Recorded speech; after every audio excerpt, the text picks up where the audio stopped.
जैसे अक्षर दास कहता है कि वो जवानी की उम्र और उस जवानी की उम्र में ये शरीर की खाल, लेकिन बुजुर्गी तक पहुंच गए तो अब झुर्रियां भी नजर आ रही हैं उसी खाल के ऊपर।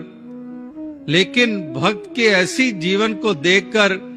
यही कहना पड़ता है कि वाकई खाल के ऊपर तो झुर्रियां पड़ सकती हैं, लेकिन उत्साह और भक्ति की भावना पे ऊपर झुर्रियां नहीं पड़ने देते हैं। वो उसी तरह से कायम रहती हैं, वो उसी तरह से चेहरा चमकता हुआ नजर आता है, वो उसी तरह से डिग्निटी बनी रहती है, वो उसी तरह से नूर छलकता रहता है।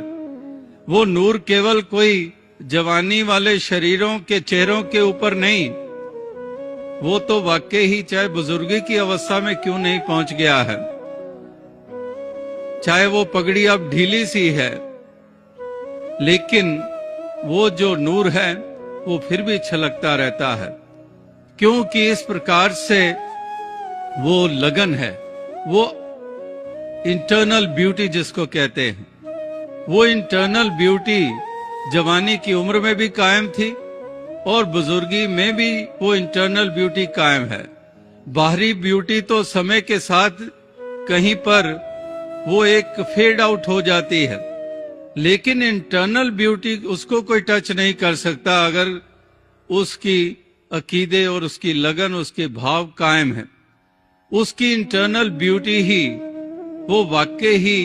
उसकी इतनी अहमियत होती है कि वो बाहर भी फिर वो नूर